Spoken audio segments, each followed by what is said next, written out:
What's up, everyone, and welcome into the Buffalo Sports Collective. It is Wednesday, July 16th, 2025. As always, I am PK alongside my co-host Phil, episode 371. Before we dive into the show, it's Bandits only today, nothing else. They're in the classroom. Final week of report cards. Next week, we'll be diving into free agency, which free agents around the league. Kind of went over bits and pieces of them in the report card in our classrooms, but dive into it a little bit more next week and the week after, because allegedly free agency is still opening August 1st, but I highly, highly, highly doubt it. But before we dive into our show and what we did this week, remember, you can follow us on Facebook, Instagram, Threads, and TikTok at Buffalo Sports Collective, and on X and Blue Sky if you still use Blue Sky or still use Threads. X and Blue Sky is Buffalo Sports Co. Don't forget to follow our channel wherever you listen to podcasts, literally everywhere, anything you can think of. We're on, including YouTube. Check out our website at buffalosportscollective.com. You can check out our store while there by hitting the shop tab at the top of the website, or go to any of the social media sites I just listed, hit the link tree, it will take you to the store, and then look for time breakdowns in the description of the show. That will not be on this one, but it will be on any of the other ones. If you want to go back and listen to the 13 other team report cards, it is in all of them. As we do all through the summer, we started it this summer. Phil, what did you do this week leading up from our previous classroom episode to talking about the Buffalo Bandits this week? Yeah, it was mainly, Sunday we did our own little side thing, which we'll get to eventually. Quite sore from that still. Walking has been a struggle. But outside of that, on Saturday was my niece's birthday party. She turned the big 4, so she's getting slightly older, so it was a big pool party at my brother's house, so that was a really good time. Got to hang out with the family. I think it's the first time I've been in their new pool, so that was good. It's got salt water, the works. It was super comfortable. How is salt water? Good. You don't really notice it's rare that you notice that it's salt water, which I feel like in a chlorine pool, you know it's chlorine. Right. It's very obvious, whereas salt water, I feel like for the most part, unless like your head is, in the water and you're getting dunked, I feel like, obviously you can taste that salt water a little bit, but outside of that, if you're just standing in it, you don't like smell salt or anything. It just feels like normal kind of fresh water, so that's pretty nice. There was a little blow up slide, so that was a good time. Got to go down that a few times. That was fun. It was real hot, but the pool helped. This is a side question, not the main question I'm going to ask you in a little bit, but where are you with sunscreen? I do not do a good job as an adult with sunscreen, but A, do you use it frequently? And B, if you don't use it, where on the scale are, like, can you handle being in the sun for a little bit without burning, or is it like 30 minutes and you're toast? So you saw me, 8 years ago, 9 years ago, at this point, where I didn't put any sunscreen on and my entire face blew up. I had sun poisoning. I've been working out in the sun nonstop for the last 2 or 3 months, and I haven't put any on, but I've learned, and I have a bucket hat that I put on, but like my arms are fine, my shoulders are fine, my face is fine. If I'm not wearing a bucket hat, I'm in trouble. I usually put it on the nose, the ears, and the head. And then if I don't have a shirt on, the shoulders, and then the knees. But other than that, I'm fine. Like my arms don't really burn, they just tan. But yeah, if I'm out I would put it at like 2+ hours is when I start burning if I don't put it on. But if I'm not planning on being out there for longer periods of time and I plan on having a shirt and a hat on, I don't really put it on because I've already got the base. Yeah, I feel like that's where I should be at. For the pool party, I didn't put anything on, and we were out there for a few hours, and my shoulders got red. Top of my head got real red because I didn't have a hat on at all because we were in the pool. It didn't really burn to the point of like peeling or anything, so that was fine. Rest of my body was fine. It was really just shoulders and head, but I do feel like I'm in the same camp as you, where it's like no shirt, it's got to be shoulders and neck, and then like face. But outside of that, I'm pretty good. But even then, I handled it pretty well as far as burning. It didn't, like, it got red, and it was slightly painful. Definitely the top of my head, I should have had something, or at least a hat on or something. But for the most part, I was okay. But that was the main thing of my weekend and my week was the little niece's birthday party. Bald boy's gotta protect the noggin. Let's see. The rest of the forest is gone. Just got some stumps to grind down, but all the trees are down. They need to be down. We kept 3. It's looking pretty good back there. We found the old fencing post from when they used to have cattle here, and we kept that up just to try to enclose it somehow. We're going to tie it into everything somehow, so we left that up. I thought that was a cool little thing from It's like like a little vintage antique action. Yeah, it's like a 10 by 10. Like, it's a legit piece of post back there that is like 100 years old, so we're going to try to incorporate it somewhere. My neighbor also has his, and I felt weird if I took mine down, and he still has his. But that's done. The first set of the runner is finally on the stairs because my brother is off traveling right now. It's weird. Me and Brooke feel like empty nesters right now. There's nobody living in our house. For those that don't know, my brother moved to the upstairs area to get him out of my parents' house to start living on his own. So he's got his own setup, his own kitchen, all that kind of stuff. But before he moved in, we were in a rush to get the set of stairs done, and we got everything done but the runner. So the first part of the runner's done. We're going to do the second part on Thursday, so that'll be done. Tony, our puppy that made an appearance a couple episodes ago, he's back with his family. They're back from vacation, so he is back in a normal foster family. My rain barrel's finally set up. I got the little thingamajig that you recommended. I got the downspout cut yesterday, reattached it today, and it hasn't rained since. So I trying to just fill up the rain barrel with a hose. So I cheated a little bit, but that's done. Had a fire on Saturday night at a friend's house. He's got a whole nice little setup back there. Well, they do. I should just say him. But it was a nice little setup back there. A lot less bugs at their place than our place, but I guess Grand Island doesn't get them. Last thing, I still don't have AC up here, and I have an issue with Amazon, and they will never be a sponsor on the show anyways, so I'm going to bash the heck out of them. I ordered it the end of June. It's a portable one. The hose is just going to go out the window. It's just going to turn it on before I record so it's not 9 million degrees up here. I tracked it, and it's like, okay, it's out in Washington on July 1st. On July 8th, I'm like, it's still there. So I made a call to Amazon. They said, hey, UPS, sometimes their tracking thing doesn't work right. And yes, this is going to be a rant. I haven't ranted in a while. So I called UPS, and they're like, hey, we don't have the package. Like, it's not here. Amazon must not have delivered it. I'm like, you're sure? They went, yeah, we don't have it. It's not coming to you. So I called Amazon back, and I said, hey, they have it that they never received the package. They have the shipping package, or the shipping slip, but they do not have the package. Amazon said, no, we have it. They received it. We have documentation. They sent me the documentation.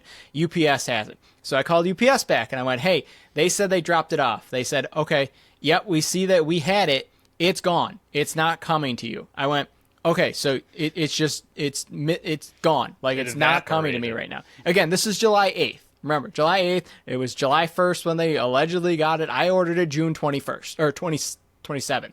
So it's close to a month now. I ordered this thing. Shop small, shop local, don't shop Amazon. So I called Amazon back, and I'm like, hey, UPS, they said they don't have it. I need to file a claim so you can start looking for it or give me my money back, or just, I'm not even asking for money back. I just want an AC unit so I can cool down my room. Like, I'm not trying to gouge them out of money. Amazon doesn't need it anyways, but I'm like, I don't even want the money. I just want this unit. They went, well, you're going to have to wait until July 15th when you don't get it to do anything, because on our end it still says that it might arrive. And I went, I'm flat out telling you right now it's not coming. They don't have it. What can you do for me? They went, we can't do anything on our end until July 15th.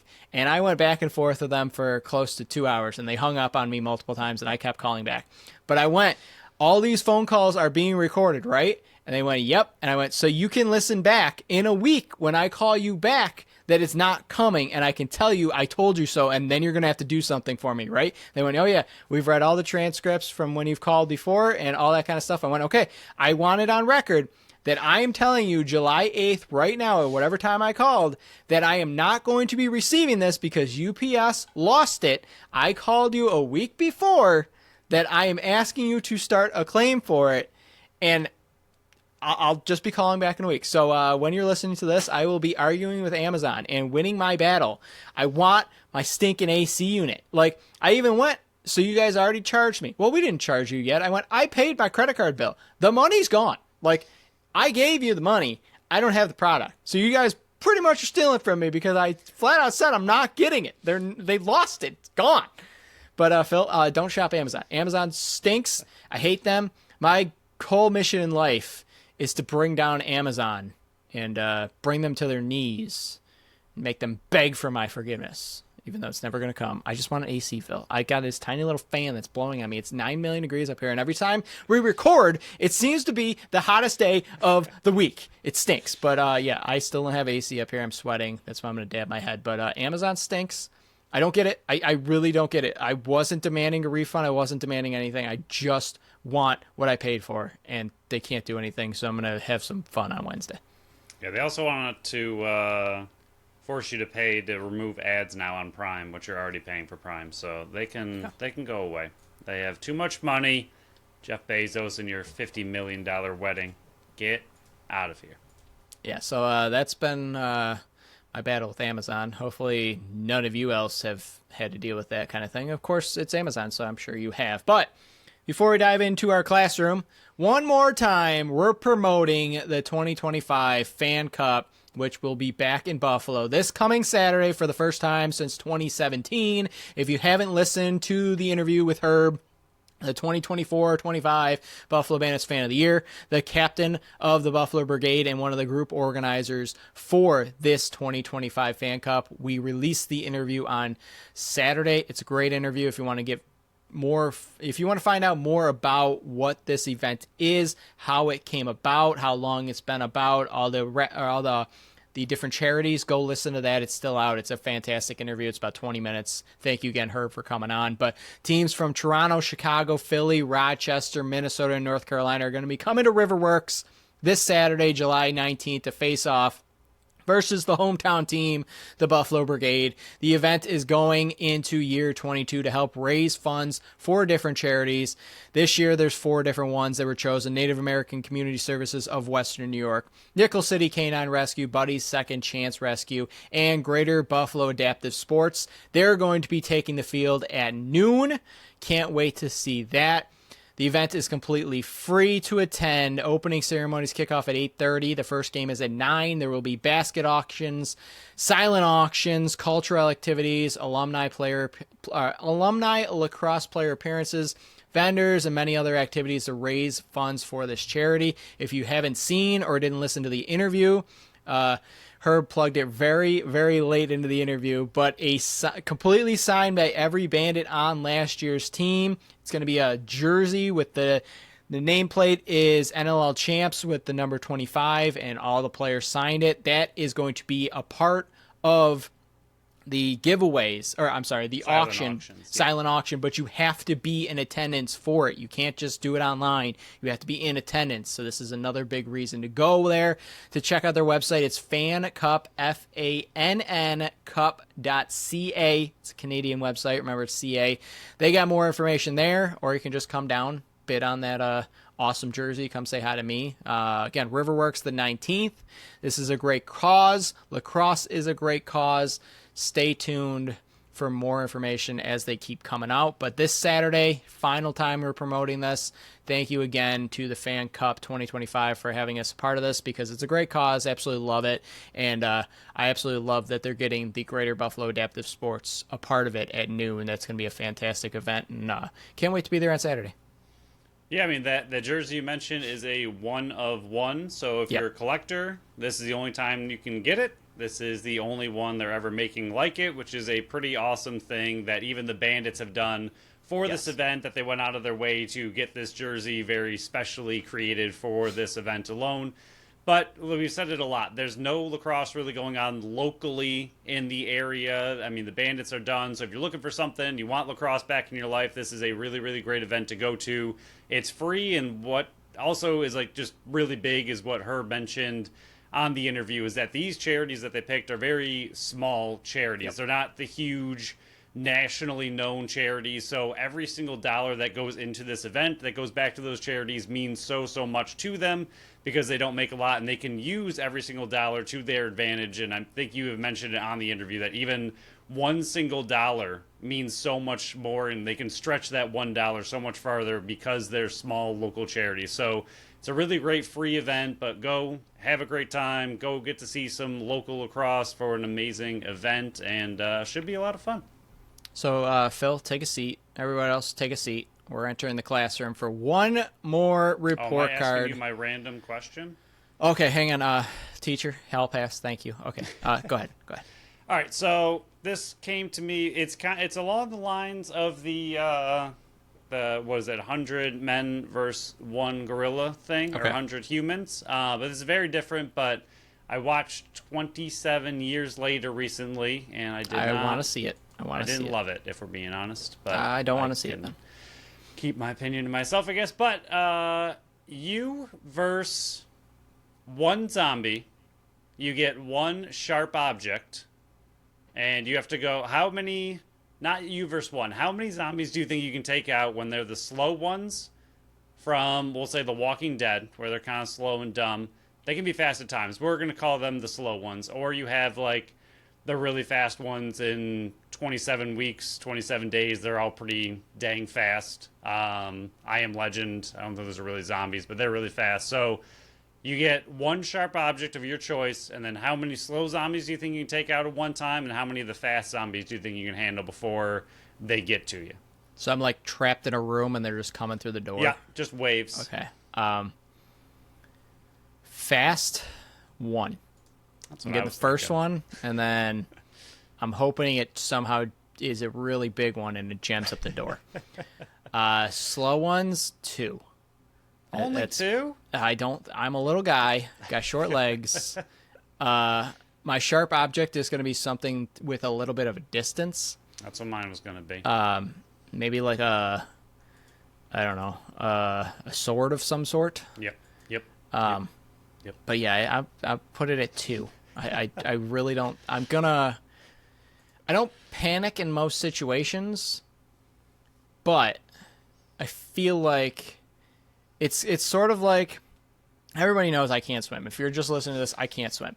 It's sort of like if I'm in the middle of the ocean, why do I try? Because I know the end result. So why would I die tired rather than just take it?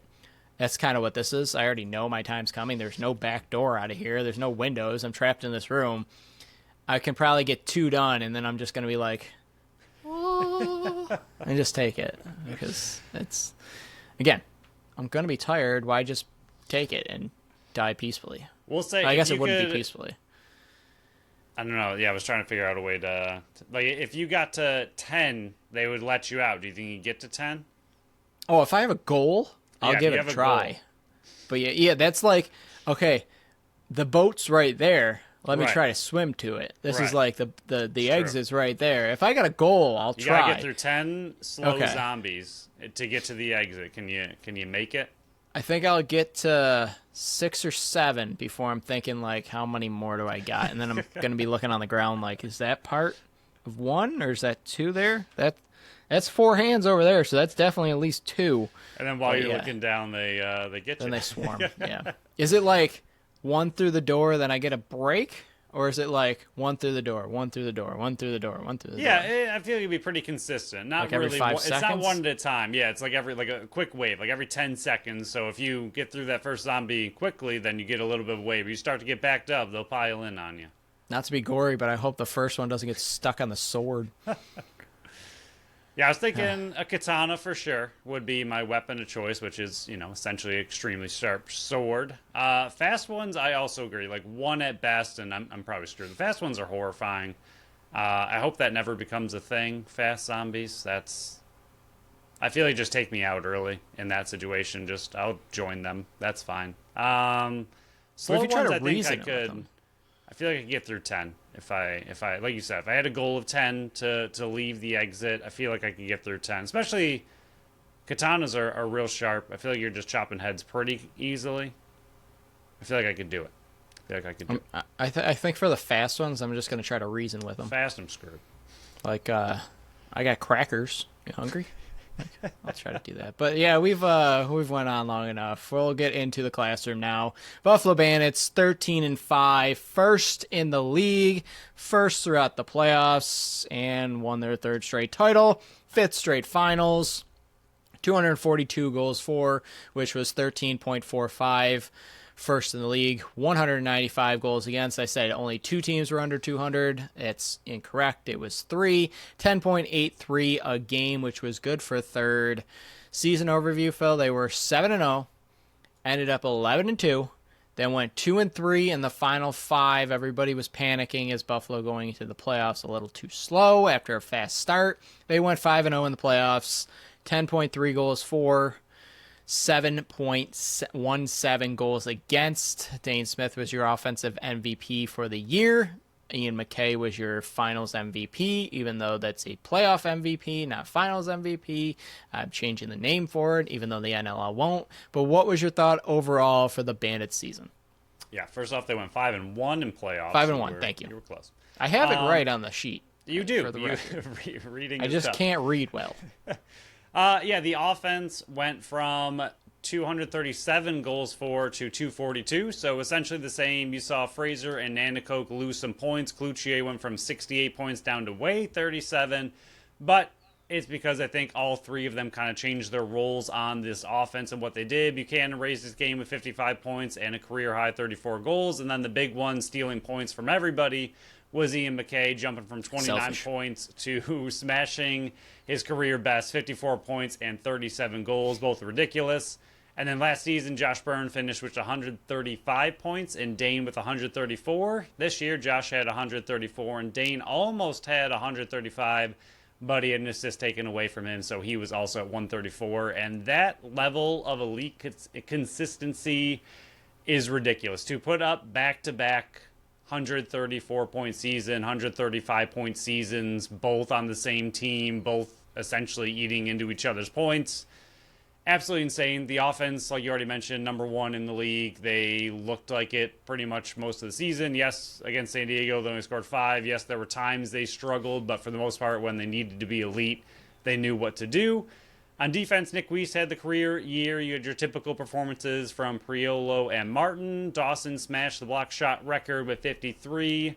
And you saw some nice steps forward from young guys like Wires, Belzer, and Robinson. And toward the end of the season, you also saw some Thomas Whitty really coming together at the end of the season and really raising his game from what you saw at the beginning. And then Vince finally had a 11.34 goals against last year with a 78.2 save percentage. He got a year older and made even better numbers this year with 10.71 goals against and a 79.1 save percentage. Somehow, as he ages, he continues to be better and better and better. Please come back. Yeah, I mean, if you've listened to any of the shows in past off seasons, especially last off season or right around November, you were hearing us talk about how worried we were with the third lefty forward. And Brandon Robinson went out the door for Thomas Whitty, and Brad McCauley was traded last season. And you signed a Clay Scanlon, and you're going, okay. Even remember Tate Katoni, he came in as well, and we were talking about, okay, what does this lefty forward look like? And then there were rumors, and then Ian McKay kind of clarified on Off the Crossbar where he was going to be a full-time lefty forward. And we both on record, and the episode's still out there, you can go listen, we hated that idea. It wasn't that we doubted his ability to be able to play forward. We just hated that it was going to take away from the transition game and how well he excelled at that. I mean, he deservingly so should have been a transition player of the year finalist at some point, and I don't think he ever was. And I would have to go back and look, but he was nominated as one of the best transition players of the year going into this season. And he's became a full-time lefty forward, and he just blew everybody's socks off. It's just this lefty side changed up a bit. Kluch kind of took over the role of a type of Brandon Robinson, who was more of a crasher and banger. That's kind of why his numbers came down, along with only playing in 14 games. But Ian McKay lights it up with 37 goals. I don't think anybody saw that coming, even him. And you see Dane Smith set another assist record on the other side.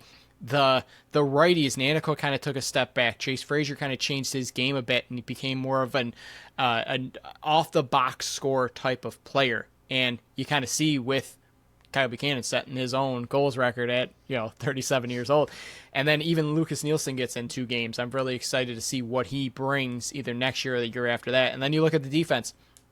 What I don't think the defense gets enough credit, and the person that I don't think it gets enough credit for what the defense looks like is Steve Dietrich in Chugger, and his ability to blend the veterans with the youth that you already mentioned, the Belters, the Wires, the Dylan Robinsons stepping up into those bigger time roles as some of the aging vets are, maybe not even aging out, but getting to their last legs. And then you even got like Taylor Dooley getting in 4 games. His play was up and down, but you saw him get into some games. I don't. The offense is going to get all the talks because they put up all the big numbers, but I don't think that the makeup of the defense gets talked about enough. And I know Matt Vince bails out a lot of defenses, not just with Buffalo, but in Rochester in past years. But I do think this is one of the best defensive units. I call Vancouver the best, but I do think Buffalo is one of the best defensive units top down. And their makeup is probably the best in the league, in my opinion. Whether they're the top defensive unit or not, I think they're built the best for long-term success, in my opinion. And then you look at Ned and it's Matt Vince. There's really nothing really to say, but we'll kind of look at the picks and the players right now that Buffalo has coming into this offseason. They have the 14th overall pick from winning the league. That might change a bit depending on Rochester, and they might move up to 13 depending on ref Rochester folks. Again, that's stuff that still has to be figured out. Is stinking July 16th, man. What the heck is going on here? They own Philly's second-round pick this coming year from the 2024 dispersal draft. Remember, Buffalo traded their dispersal draft pick to Philly in return for Philly's second-round pick, which is an early one. They own their own second. They own Ottawa's third from the LaRue trade, the 4-team trade that wasn't really a 4-team, even though it was. They have their own fourth. They have their own fifth, and Saskatchewan's fifth from a draft pick trade last draft.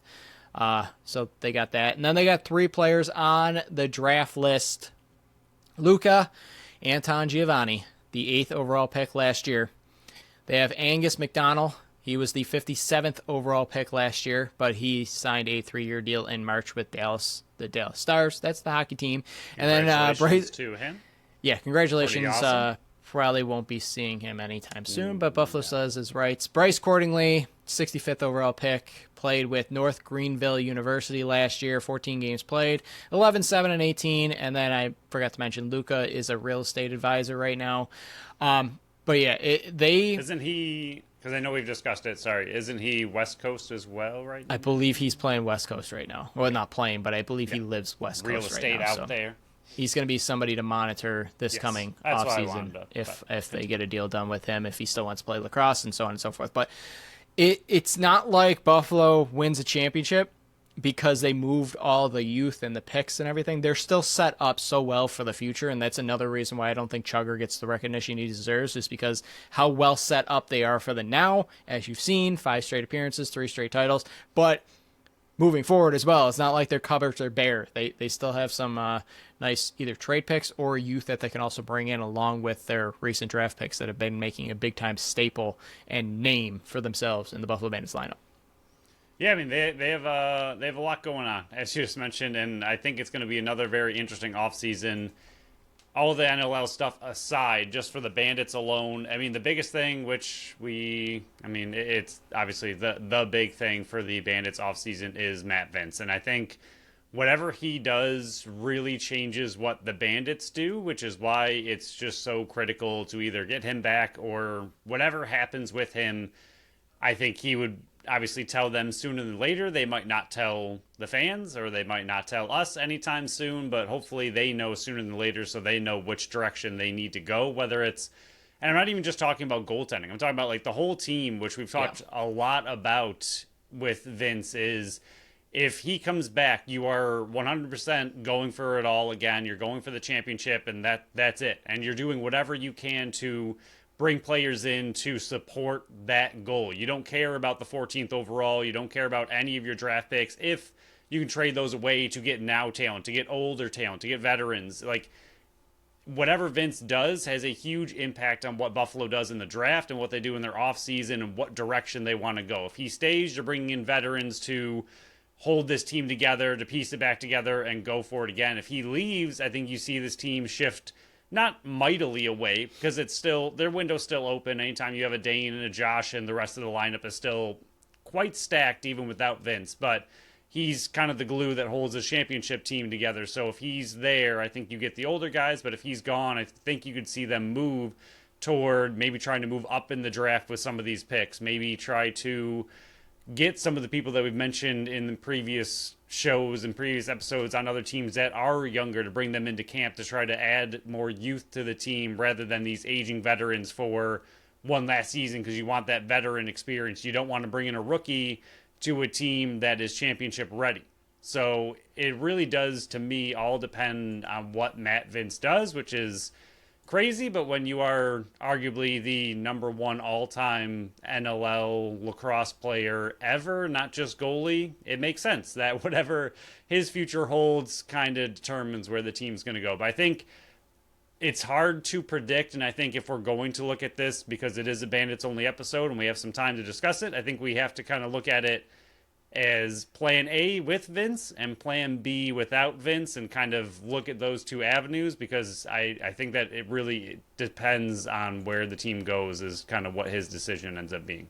Yeah, just real quick on that topic. I think if free agency does open on August 1st, or even whenever it does open, I think the first few days or the first week will be very indicative if Matt Vince is returning. Even if you don't see a Matt Vince signing until September or October, if they don't make any other moves besides re-sign Steve Orleman, I think that's a big indication that, hey, Matt Vince is going to be returning. But if they bring in more competition for Steve Orleman, I think that gives a clue with Matt Vince. And you kind of saw that last year where we're going into, I did the Mad Manny Minute, even through August and then into September, and I'm like, we can probably stop it because Buffalo hasn't made any moves besides Steve Orleman bringing him back. I think it's a pretty big indication that Matt Vince will be returning. I think what Buffalo does or doesn't do, I think will determine and be a better... It'll be a good hint. It'll be a very good hint if Matt Vince does decide to hang it up or come back. So stay with us. We'll break that down as we move forward. But before we dive into a little bit more Bandits talk here, give them their grades and what their team currently looks like, because Adam Levy put out a nice tweet about all the UFAs, beat us to it, even though we talked about it on the May 29th show, at least for the Bandits. We'll dive into our first and only sponsor of this episode, Tap That Tap Room. Tap That Tap Room is at 363 Delaware Street in Tonawanda, New York. They are Buffalo's first women-owned Southpaw bar, featuring 30 consistently rotating taps, offering a wide variety of beers, ciders, sours, seltzers, and malt beverages, with that patio wide open in the heat. Enjoy the heat. It's I'm sweating it out in this room, but you will never hear me complain outside about the heat. Wednesday, July 16th, so if you're listening to this as it's being uploaded and released, Geeks Who Drink Trivia, 7:30. Thursdays from 6 to 10. It is Thank You Thursdays every Thursday. 10% off for military teachers and first responders. That same day, starting at 7 p.m., is a speed puzzle competition. It's a ticketed event. Prizes of gift cards from Puzzled. Keep puzzles when you're done. So not only do you get to compete, you also get to take home what you completed or failed to complete. Teams up to 4, and last month, the record time for the champion was 1 hour, 32 minutes, and 22 seconds. Try to beat it, and even not, you can consume a lot of drinks in that time. Happy hour is Friday from 3 to 7. Go find your newest favorite drink at a discounted rate. If you've never tried anything, 3 to 7 Friday is the time to go to Tap That Tap Room, and stay if you want to, or go home and then come back. 7 to 12, DJ Nightlight. It's a party with tons of music, from hits to throwbacks. It is the place to be every Friday night now. And then Sunday, yes, they're very busy this week. Sunday is the Euchre tournament starting at 1 o'clock. Make sure you're signed up ahead of time to get to this event. It is a star-studded week at Tap That Tap Room. either enjoy the AC inside or chill out on the patio with some cool beverages. To find out what else they got coming up, because it's a lot, check out their Facebook page and find out what's on tap and what's on deck. Check out tapthattaproom.com.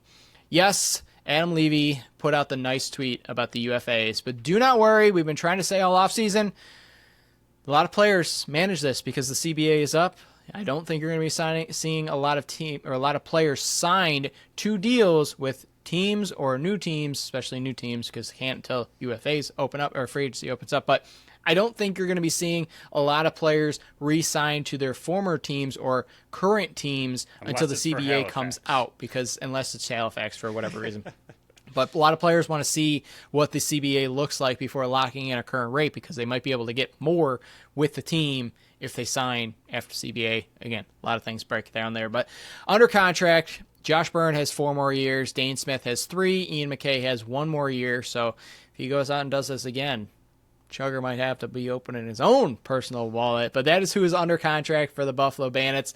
Who needs deals? Clay Scanlon, UFA. Kyle Buchanan, UFA. Chris Cloutier, UFA. Chase Frazier, UFA. Emerson Clark, UFA. Toka Nanakok is an RFA, and Lucas Nielsen has his rights with the Bandits because he has not completed 3 full seasons yet, so he is not an RFA. Again, that can all change with the CBA, but we're going under what is the current CBA. Phil, what can we say to put Bandits fans at ease? Because I think Adam Levy's tweet spooked a lot of people when it doesn't need to, because this is a common occurrence across the NLL, not just the Bandits. The Bandits are not just a outlier. This happens a lot, especially when players reach the peak of being a UFA across the league. Yeah, I mean, we've seen it plenty of times. It's very, very, very rare that any player gets more than a 2 or 3 year deal. Yes, we've seen some, and yes, the Bandits have dished out some, but as a whole across the league, there's probably less than 30 players sitting on a 3+ year deal, maybe 4+ if you want to really get serious, but that's probably less than 10, maybe. I don't know. There's not many people have signed long-term deals, and that, it depends on what's going on with their lives. Like the NLL just doesn't really allow for long-term deals in the way that, if they get a new job and need to go elsewhere, they have to be able to pivot in their life. So oftentimes players, even if they want to stay with the Bandits for 10 years, it depends on what's going on in their lives. And they might not be able to stay with the Bandits for 10 years because their job just shifted them out to the West Coast, and originally they were on the East Coast. So they usually do these quick little 2-year deals and then sign them again and again and again. They want to come back. And I mean, like you just mentioned, for all the forwards, I mean, Scanlon not going anywhere if the Bandits want him back. Buchanan already said he's not going anywhere if the Bandits want him back. Cloutier, Fraser, Nanakok, I don't see any of them going anywhere. They like having the ridiculously great team that they're on, and also just the way that the Bandits have melded together into one unit, and how everyone stays local, stays in touch, and you could tell even in their the Dane and Josh show last podcast they did for the championship, they had a lot of those guys on, and you could tell just the chemistry they all have. And a lot of them are local. Like, a lot of them have moved their lives to Buffalo. So another reason to keep your wits about you. Emerson Clark, I'm not sure on. Like you said in the notes, he did not play all season, so we'll see what happens with him in general on the Bandits. And Lucas Nielsen, I think he put in a ton of work behind the scenes. As Ian McKay kind of said, he's also local now, and he's also trying out with the team during the week. He had a lot of bonus sessions with the guys when they went to, I forgot where it is, but they have a local kind of indoor field that they're allowed to shoot around with. And whenever they were there, Lucas was there with them. So I think he'll be around for a long time. I think whenever Buchanan hangs it up, is going to probably most likely just step into that situation. So as far as the offense goes, I really don't see any shakeup. I think the only shakeup would be not re-signing Emerson Clark, but that's not much of a shakeup for a guy who didn't make it into the lineup. Yeah, the biggest shakeup would be if Kyle Buchanan does decide to hang it up, then Lucas Nielsen, and then that opens up another depth spot on the right-hand side, because if they're going to stick with 4 righties, 3 lefties, you're going to need a 5th righty over there. But another reason why we always do the Bandits last, not just because they win the championship and we cover them, but also leading up to it, you hear all these other teams that have UFAs, that have players that need contracts leading up. So it's It's us trying to ease the tensions, but also we gonna tracked be it last okay. year because you wanted me to track this last year, so I did. Out of all the UFAs last year, Phil, that we went over them all last offseason, how many do you think signed a deal with a different team than they were on the prior year? Number or percentage? A number. Oh man, it's probably real low. I'll say 10. 10 sounds 18. good. 18 total. That is combining the forwards, the defense, the transition, whether you're a role player, you made a practice squad, whatever it is. Only 18 players that reached UFA status That's wild. changed teams. Another reason, cool it, guys. It's fine. Relax. A lot of these players that reach UFA status are still in the markets they want to be in. Like, that's another reason why they're fighting to get UFA status a little bit earlier, so they don't have to spend and demand trades and say, hey, I have work commitments over here, or so on and so forth. So just relax, guys. Relax. The offenses, I can't see the offense changing very much. The biggest change I can honestly see is Kyle Buchanan deciding to hang it up and Lucas Nielsen just stepping in his place. But I do expect competition over there with Nielsen. I do not expect them just to hand it to him. But we'll move on to back end transition defense. 2 players under contract. Steve Priolo signed a 3-year deal last offseason. He's got 2 more years left, and Thomas Whitty came over on a 2-year deal. He's got 1 year left. Everybody else, these are the players that need deals. Again, relax. This is the key to this show. Relax. Bryce Sweeting is a UFA. Taylor Dooley is a UFA. Trent Robertson is a UFA. Matt Spanger, Paul Dawson, Justin Martin, Kyle Matisse, Nick Weiss are all UFAs. Yes, it's a big list, but relax. Ron John, Dylan Robinson are your only RFAs, and then Belter, Farrell, Wires are rights with Buffalo because they have not completed 3 full seasons. Phil, what does the defense look like here? I think this is the area that, again, depending on what the next player that we're going to talk about is, will depend on, I think, a lot of the makeup of this back end here. Yeah, I think a lot of this comes down to exactly what we just said. Vince, does he come back? Does he not? And kind of what we're saying, like a perfect example of this, and who knows if this player wants to come back to Buffalo. I don't know why he wouldn't necessarily want to, but who knows if he would. But Kyle Matisse is the exact prime example of what we're saying. If Matt Vince comes back and they can't get, is it McIntosh that you want instead of Matisse? Yes. Which is likely not going to happen. So No. we'll say that McIntosh is not available, and Kyle Matisse is available and would like to come back to Buffalo. If Vince comes back, he's the kind of player you are likely to re-sign despite his injury, whatever. He'll probably come back if Buffalo wants him. But if Vince does not come back, Kyle Matisse is the kind of guy that you would say, okay, go to a different team. We're going to bring in a younger player because we don't need a 36-year-old veteran to anchor this defense to go on a huge run. They would start to look more toward the future. Yes, they're still in win-now mode. They have other players to still be in win-now mode, despite who's in goalie, but with a lower chance of winning without Vince in net, you start to look a little bit more toward the future than you would if he is in net. If he's in net, everything's focused on this year, right now. What can we do to improve the current roster? Not really what can we do to improve the roster now and look ahead 2-3 years down the road as we slightly rebuild the team under possibly a new goalie. So a lot of it comes down to that Sweeting and Spanger are the 2 big ones to me on this list. It's just injury concerns. I mean, that is obviously what the issue is. Spanger was looking great finally when he was starting to get into this game, and toward the end of his 8 games this year, you and I were really impressed with what he was bringing, and the team really wanted him back. And then he got injured again. Sweeting was out the entire season. Do they bring someone like him back? I think there's room on this defense to make some moves. Frank Brown's another one, did not play. Do they bring him back? But you added a Ron John in that trade. You added Kyle Matisse in that trade. So there is some wiggle room on the defense to make some moves or bring players back, not bring players back, get younger, get some more veterans. I think the defense is where you're going to see more movement, which is kind of where we see it every single year. Seems to be the only place because the offense is beyond lockdown. But Paul Dawson's the other one who's the other big name veteran on this team that if Vince comes back, I think you see Paul Dawson possibly come back if he's allowed to from his wife. I think he would want to go one more time. Again, that's be another question for the Bandits. Do the Bandits want him back? But I think if Vince comes back, you see a Dawson come back. If Vince moves on, I think you see a Dawson move on. So it really comes down to what happens with Matt Vince. I think we could see a bigger shakeup if he doesn't come back, and not much of a shakeup if he does come back.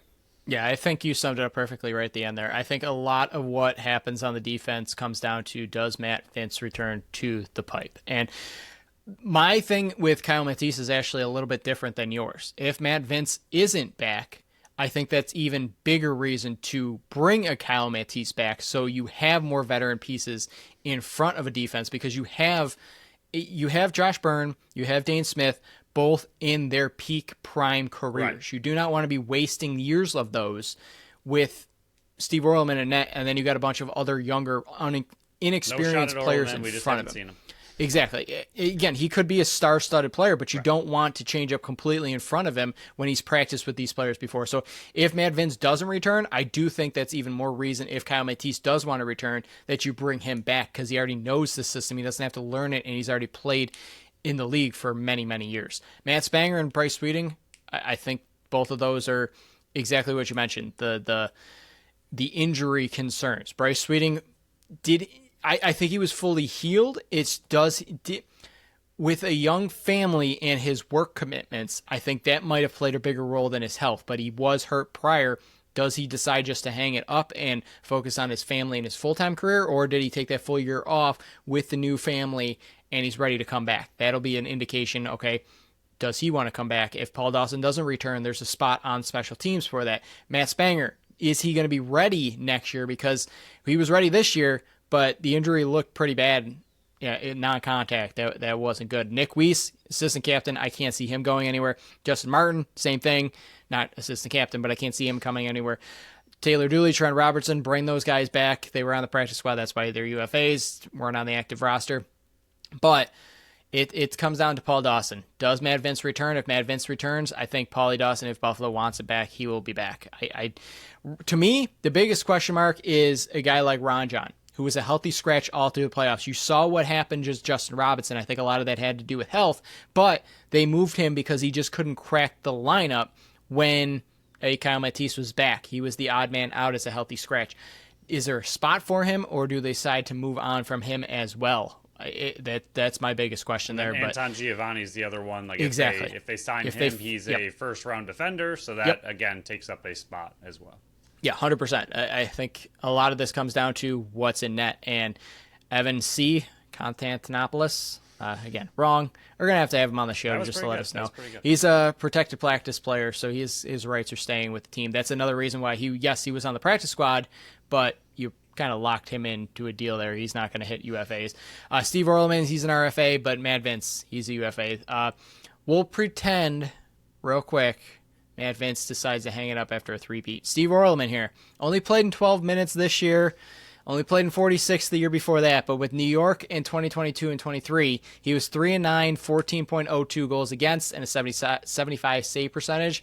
But in 2021-22 with New York, he was 6-11, 12.10 goals against, and a 77 save percentage. He's never had a defense in front of him like Buffalo has, and hopefully does continue to have next year. But in the one game that we saw of him last year, or 2 seasons ago, because last year was the one they just repeated 2 seasons ago, when he played versus, I believe it was Vancouver. Yes, they lost, but he looked really, really good in relief of Delvin Shanahan.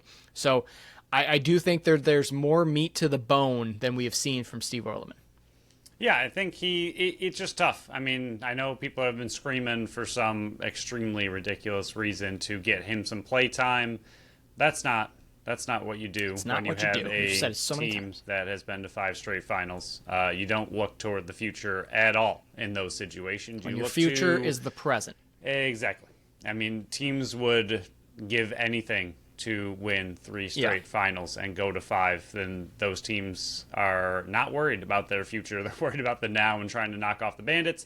But anyway, like you said, what we've seen from Orleman, he's been fine. The other thing that we haven't really seen with him is that he's been learning behind a Matt Vince and an Anthony Cosmo for the last 2 seasons. So he's had the ability to be on this team, learn from the greatest of all time. And he's faced those great shooters as well in He's practice. faced that offense in practice so many times. So it's really hard to judge Orleman. We have no idea. I mean, we've talked about what is out there in free agency. We've talked about possibly what's available in trade, but probably still not. But there's one player we kind of like in trade. But Orleman, just, you haven't seen it. He's a complete unknown to me. Like, I just don't think we have any idea what he really is at this point in his career, because you haven't seen him in 2 years, and that's 2 years that he's been learning behind one of the greatest goalies of all time on one of the better teams of all time, like you said, in front of one of the better offenses of all time. Johnny is one of the best coaches of all time, so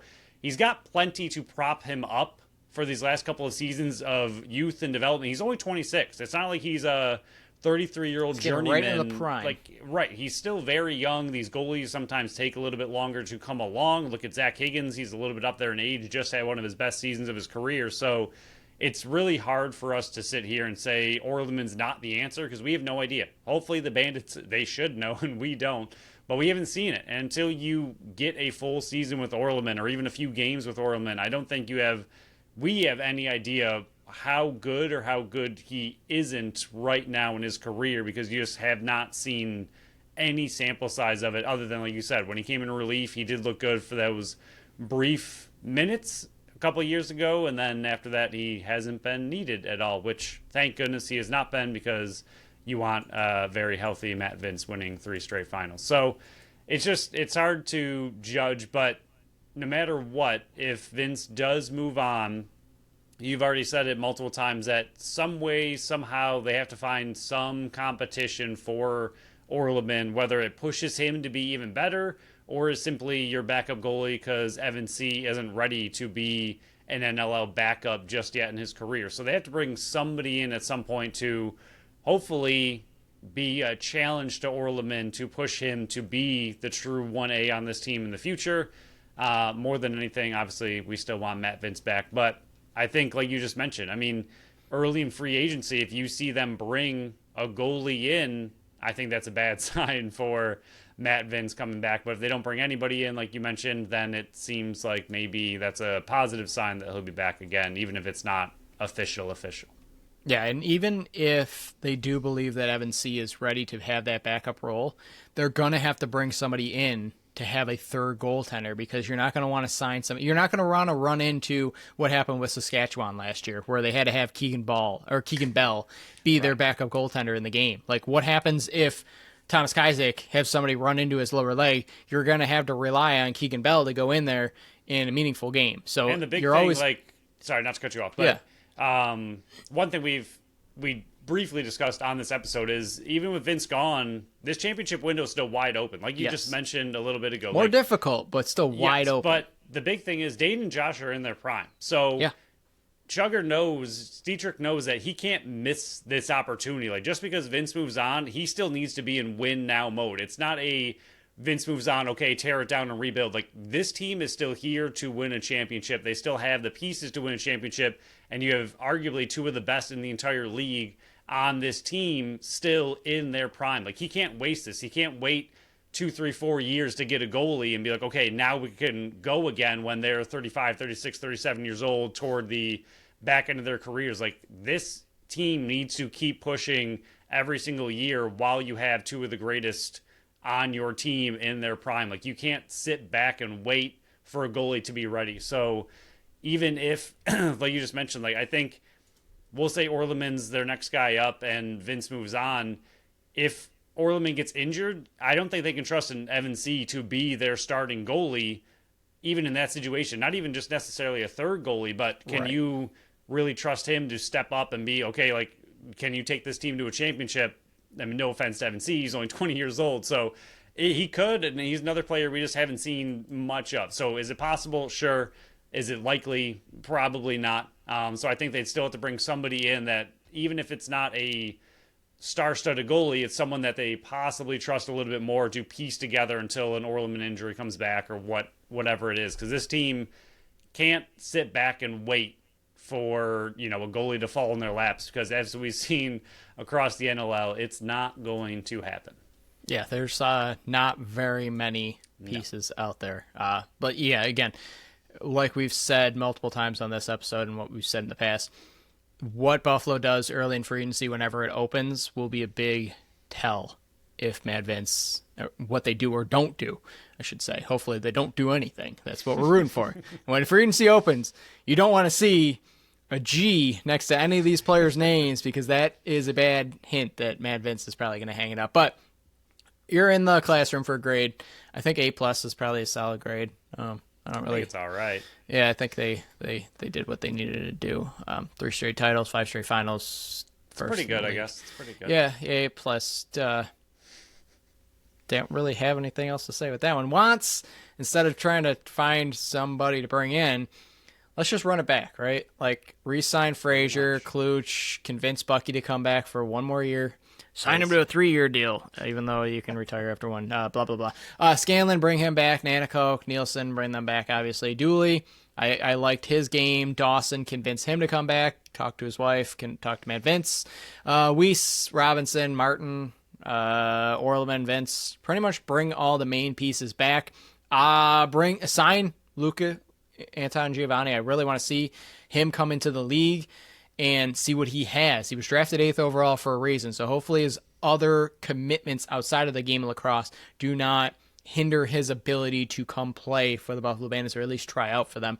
Pretty much run it back, and then last one is kind of bring in face-off competition. I do not believe that currently there's anybody out there that will dethrone Connor Farrell, but I still want them to bring in competition, and we saw throughout the playoffs, and yes, it didn't end up mattering, but if you're going to have a Fogo on the team, he needs to win 55 to 60% of the face-offs, especially throughout the playoffs. Like, otherwise, to me, if you're just going to be in there winning 40%, you might as well have a Nick Weiss, a Chase Frazier, and Ian McKay. Yes, I know they don't want to do it, and that's extra toll on their bodies, but then you're adding another defensive player. You could have had Ron John in the lineup. You could have had Lucas Nielsen in the lineup. So to me, bring in face-off competition and at least push Connor Farrell to develop and even get better. And I know this was only year 2, and he's only got like 20 some odd games of box in his career, but I still think if you're going to devote a spot to Fogo, they need to be one of the better Fogo guys in the league throughout the entire of the season, including playoffs. All right, tell me if I'm wrong, because I was really hoping on NLStats.com they'd have the R, which they normally do on the roster page, but they don't have on the stats page. I'm not sure 100% if these are all rookies, but Naso, was he a rookie? Rookie. Inacio? Inacio was not. Stathakis? Was. Sisselberger? Was. All right, so a couple of those rookies right there. I mean, Sisselberger was at 52%. Naso was at 61%. Stathakis was at 59.3%, and they were all pretty much above Farrell, and they were all rookies. So it's not necessarily what I'm trying to get at is, like you said, bringing face-off competition. Not necessarily somebody around the NLL that's already in the league. Like it could be somebody. Barnes, boys. Reese Barnes was drafted by Saskatchewan, lost to Naso, and was just floating out there. He still is. Just saying. We wanted him last year. But yeah, I mean, there's players, whether it's either in the NLL that you can bring in for competition or these other, I mean, that's a lot of rookies that just came into the league and performed amazing. So it's out there, whether it's in the NLL now or it's people that are free agents that might want to come into the NLL that are the exact way Farrell came into the NLL as a PLL face-off only guy, found his way onto the team, knew a lot of players, and here we are with him a couple seasons later. Like if you find somebody else in a very similar situation, just bring in that competition for him. I think that would be good to see. And I do agree with you. I like it. I know he's a monster fan favorite, but at the same time, trying to win 4 straight finals. So, you know, he's got 2. He can be happy. And he's pretty good. Like you said, he's not horrible by any means. He's not the worst in the league. He's a good face-off guy, but when it came to playoffs, when you need him in the most, he just fell a little bit flat, and maybe that's something he continues to develop, and they stick with them, and everything works out perfectly fine. Hopefully, though, they bring in some competition. I agree with everything else. Pretty much, this team just keeps running it back, because why would you do anything else when you've been to 5 straight and won 3 straight? There's nothing else to do when your team is already at the peak of what it can be. I mean, first in goals on offense and third in goals against, won the finals. What do you want them to do? Yeah, again, last point on Farrell. It's not like I'm asking them to replace him. Right. It's bringing competition and see if there's somebody better. Like, that's what we said with Orlman. He could be the future of the goaltending position for the Buffalo Bandits. You still got to bring in competition to push him. So that's all I'm asking. Just bring in some competition. Again, I know a lot of the times, especially with Chugger, he said it on the record multiple times, if you're going to bring in a Fogo guy, it's more important that they gel in the room, and Connor Farrell obviously does that. Max Adler obviously did that. But again, if I just want a Fogo if you're on the team to win 55 to 60% of the time. Again, faceoffs matter in certain situations for us on this show. Obviously, it means something for the Buffalo Bandits. Otherwise, they wouldn't have a Fogo on the team the last, 3-4 years of championship runs here. So it obviously means something. It's just, to me personally, and this is probably not even going to happen. They're not going to bring anybody for competition. To me personally, and I've said it for 4 stinking off seasons now, I need either a Fogo to win 55 to 60% or your ability to not just be a Fogo and play on the back end. So that's pretty much all we got for the Buffalo Bandits. That wraps up our 5 straight weeks of report cards in the classrooms. You all are dismissed for the summer. Next week will be UFAs, talking forwards, defense, transition, goaltenders. We'll figure out which way we want to go first. But the next 2 weeks are dedicated to hopefully opening free agency on August 1st, but highly doubt it. I'm fully expecting it to get delayed for 4 positive news on July 15th, which is today as we're recording. I don't know what this actually means for the season, but TSN did extend its partnership with the NLL through 25. ESPN did that as well. I'm not reading anything into it. Yeah, I assume there's some lingo in that they can just get out of it as well. So we'll see. Yeah, if there's not a season. I fully expect there to be a season. Don't relax. It's Rochester's my biggest question mark right here, and that's why I think free agency is going to get pushed, because they don't know what to do with Rochester. That's what happened with Panther City last year. They cannot have them fold. Don't fold, please, for multitude of reasons. Not so just many reasons. So many. We won't get into it, but that will wrap up this episode. Next week, again, UFAs moving forward. I loved Adam Levy's tweet, but there's a bit more players involved in that than just what he put out there, practice squad players included. So thank you all for listening to another episode of the Buffalo Sports Collective. Thank you to Tap That Tap Room for sponsoring this episode and this podcast. Follow us on Facebook, Instagram, Threads, and TikTok at Buffalo Sports Collective, and on X and Blue Sky at Buffalo Sports Co. Visit our website at buffalosportscollective.com. Check out our store on our link tree on our socials or at the shop tab at the top of the website. Follow our channel wherever you listen to podcasts. And make sure you leave us that review on Apple and Spotify. Make sure you head down to 2025 Fan Cup Riverworks. We'll talk to you then. Until next time, bye.